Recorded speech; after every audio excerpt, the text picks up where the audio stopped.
To all fans of anime and manga, there is one universal rule. Protagonists in anime and manga are dense, does nothing the whole show, gets easily flustered, and the show kinda gets dragged on. It makes you wanna stop watching it to watch something better, like the 100 girlfriends who really love you.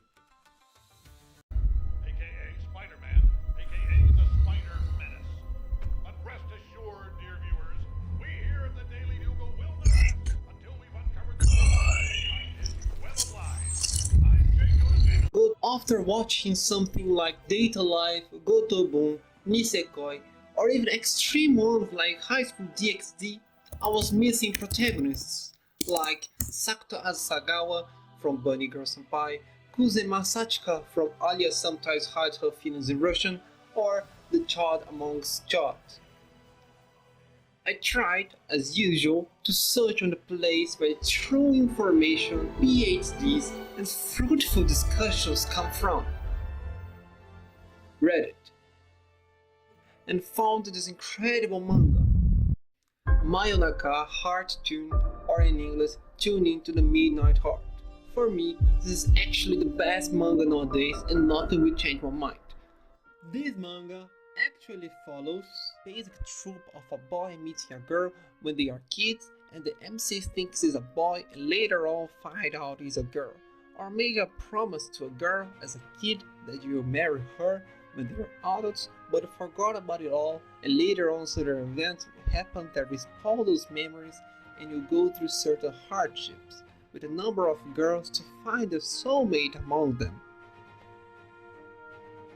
The manga starts with the MC Arisu Yamabuki showing appreciation to a girl he used to listen, the voice in his radio, a radio show that barely had any listeners. This was the voice of an anonymous girl named Apollo. Okay, this guy actually began a journey to find a random person because of a voice, and what he finds is actually this guy here.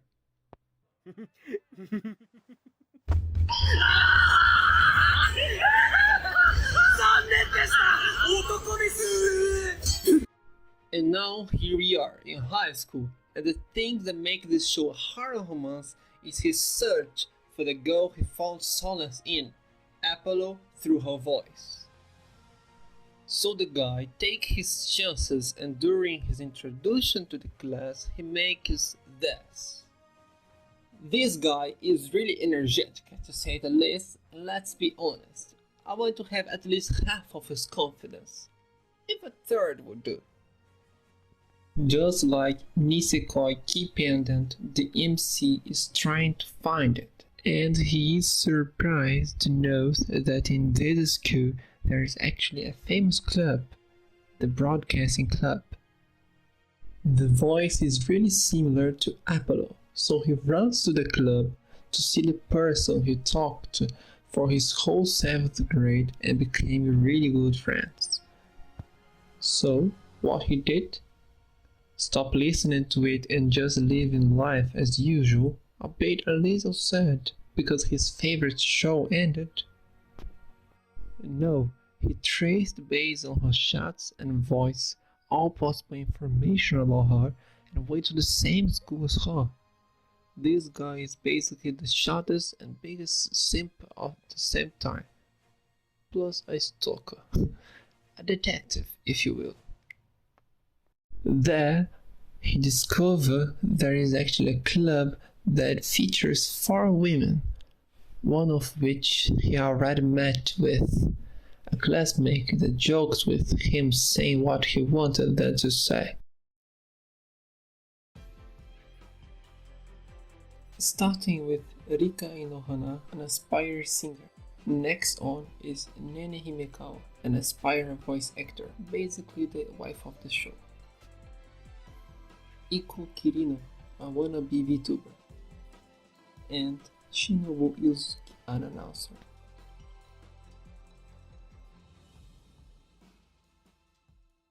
When opening the door, he came face to face with them and was outraged at how much each of them had their own peculiarities similar to Apollo's.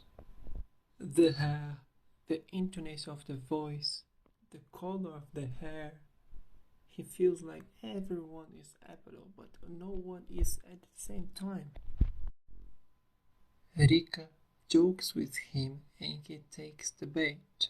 And contrary to basically 98% of all romance MC and break the cloud rule of denseness and shyness, he answers her clearly without fear, as a normal person would, and although he didn't predict that there would be so many girls in the club, he asked nevertheless if Apollo is here, and no one answers him. So he gets the message that Apollo wanted to conceal herself. After checkmating himself, he says he is a pro in Wolfsburg, so he too has a right to join the club.